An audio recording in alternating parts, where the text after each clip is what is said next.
Good evening student. आपण नेहमीप्रमाणे आज जे नगर परिषदचे जे रिझल्ट परिणाम घोषित झाले आहे आणि नेहमीप्रमाणे TCSचं जे व्हेरिएशन ते आपल्याला बघायला भेटतं, normalization, before normalization, after normalization, त्यावर आपण डिस्कस करणं. याच्या आधी पण आपण भरपूर वेळ डिस्कस केलेला आहे. ज्या स्टुडंटला चांगले मार्क मिळाले त्यांच्याबद्दल त्यांचं खूप खूप अभिनंदन. आणि जे स्टुडंट जवळपास आहे, आपण कट ऑफ बद्दल स्टुडंट, कारण की यांनी जे आता फक्त मार्क शो केले आहे, तर आपण आता कट ऑफ बद्दल एक्झॅक्ट आता तरी सांगू शकत नाही, कारण की ते कॅटेगोराईज मार्क सध्या तरी सॉर्टिंग नाही केले आहे मी. ठीक आहे, जेव्हा केव्हा येईल तर मी तुम्हाला कट ऑफ बद्दल पण सांगून देईल स्टुडंट. पण आता हे नॉर्मलायझेशन यात फक्त एक एवढं व्हेरिएशन होतं. आतापर्यंत जो नॉर्मलायझेशन होतं पेपर 1च असायचा, आता पेपर 2 पण सुद्धा होता. तर यात पेपर 1 आणि पेपर 2 हे दोन पार्ट असल्यामुळे थोडं आपण एक पहिल्या स्लाइड मधल्या दोनचं आपण एक कर निर्धारण पोस्ट आणि दुसरी नगर परिषद या दोन पोस्टचं आपण जे बेसिक लेवलवर जे TCS नेहमी नॉर्मलायझेशन करते ते एक कन्साइजली आपण घेतलेलं आहे. ते तुम्हाला थोडं एक्सप्लेन करणार.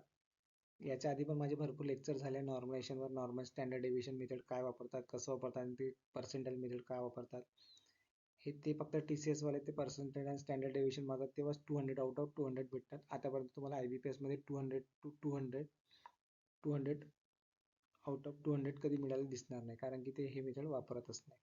ठीक आहे, त्यांचा किती पण स्लाइडमध्ये पेपर हो, पण त्यांचं नॉर्मलायझेशन मेथड आणि एवढं व्हेरिएशन वगैरे नसतात. फक्त हे TCS मध्येच होतात आउट ऑफ 200 बाकी कुठे दिसणार नाही, कारण की हे फक्त TCS वर एक पर्सेंटाइल मेथड वापरतात. याच्या आधी पण मी तुम्हाला सांगितलं, तरी पण एक आपण रफली याच्यात थोडं डिस्कस करूया. कट ऑफ बद्दल मी नेक्स्ट जेव्हा काही माझा उद्या किंवा परवा तुमचा माझा पूर्ण त्यांचं स्टुडंटचे सर्व स्टुडंटचे मार्क बघितल्यानंतर जो काही असेल तेव्हा मी तुम्हाला कट ऑफ बद्दल नक्कीच सांगेलच. पण तोपर्यंत बघा स्टुडंट, तर हा आपण पहिला एक सॅम्पलसाठी पहिला फर्स्ट पेज घेतला स्टुडंट. बघा, फर्स्ट पेजमध्ये जे काही स्टुडंट असेल त्यांना आउट ऑफ 200 आहे स्टुडंट. आता त्याची स्लाइड कुठली शिफ्ट होती, कुठलं काय होतं, आपण याच्यावर काही डिस्कस करणार नाही. ते वॉटेवर असेल त्यांचा अभ्यास आहे, सर्व आहे ओके. तर त्यांना ते मार्क मिळायलाच पाहिजे. फक्त मला नॉर्मलायझेशन बद्दल बोलायचं आहे. बघा त्यांना पेपर 1 मध्ये 110 होते. यात फक्त एवढा डिफरन्स होतो स्टुडंट, काय पेपर 1 आणि पेपर 2 होते. म्हणजे आतापर्यंत कसं होतं स्टुडंट, 170 होते तुमचे 180 होणार, 180 असेल तुमचे 190 होणार, म्हणजे जे काही 10-12 मार्काचा डिफरन्स राहायचा. पण यावेळेस फक्त इतकं असं होतं का पेपर 1 मध्ये पण त्यांना नॉर्मलायझेशन करायचं, पेपर 2 मध्ये पण नॉर्मलायझेशन, असं दोन प्रकार नॉर्मलायझेशन. पण थोडंसं चेंजेस झाला लोकांना, कोणत्या स्टुडंटला 2-3 मार्काचा फरक, कोणत्या स्टुडंटला 10.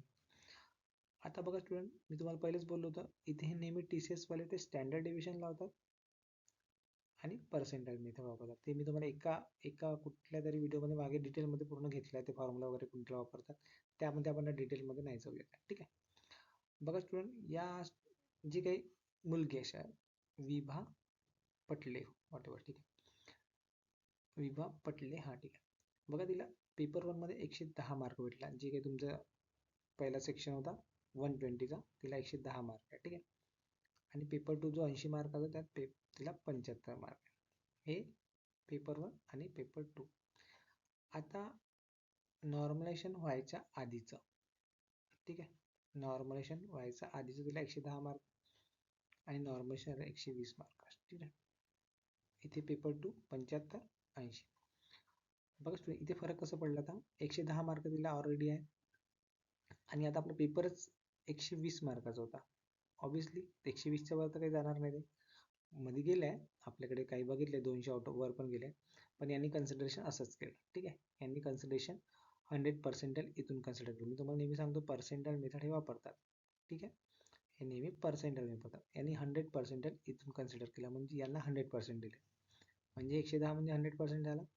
ठीक आहे, इथपर्यंत विषय क्लिअर तुमचा. 110 मार्काला 120 मार्क मिळाले. ठीक आहे, म्हणजे हे 100% आहे, हे 100% आहे, म्हणजे आउट ऑफ मार्क 121 इथपर्यंत झाला. दुसरं बघा, हे 75 मार्क आहे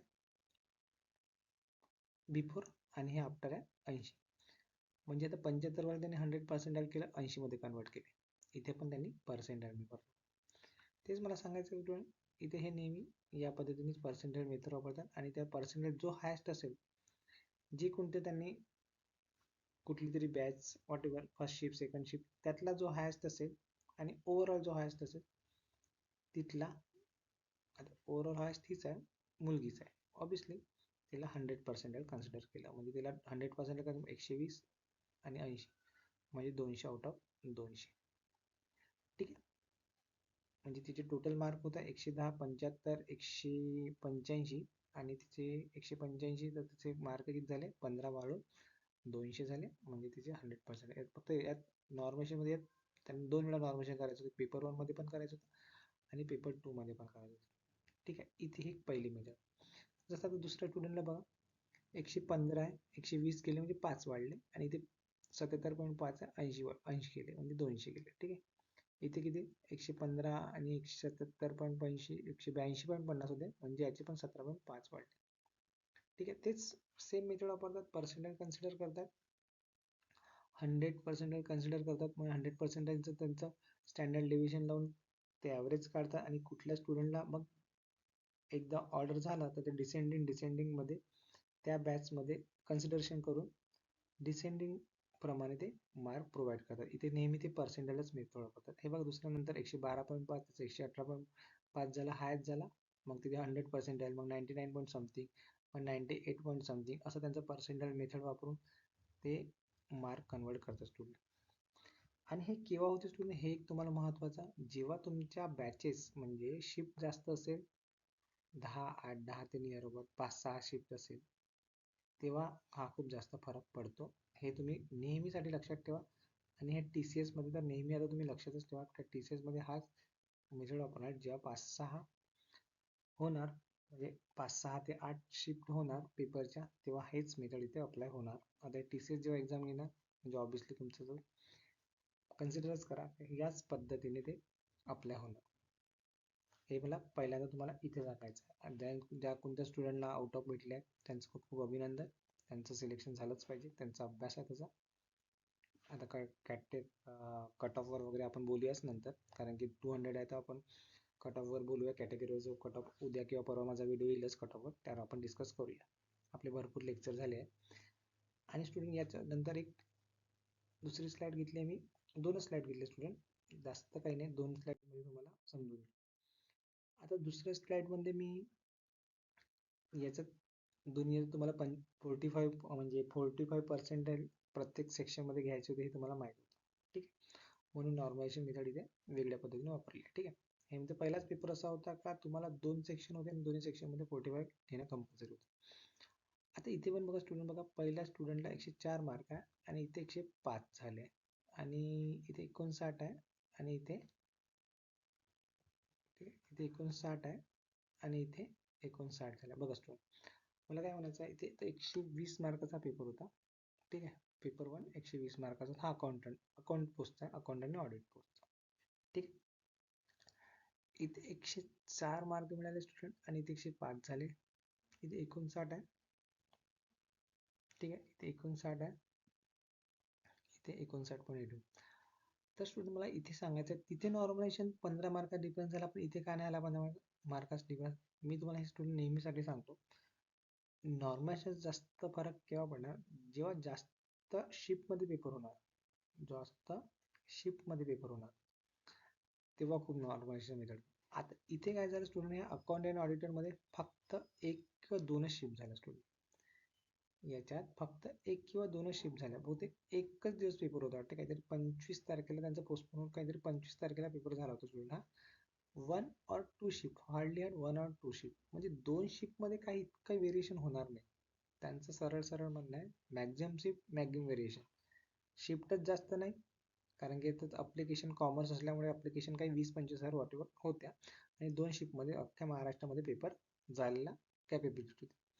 तर 2 शिफ्टमध्ये झाल्यामुळे इथे व्हेरिएशन कमी झाला स्टुडंट. बघा 104चा आणि 105 मध्ये आणि 59चा 59, इथे नॉर्मलायझेशन जास्त व्हेरिएशन झालं नाही. 93, 97, 63, 64, इथे पण ते पर्सेंटेज कन्सिडर केले त्यांनी, 104 वेळाला 100% कन्सिडर केले.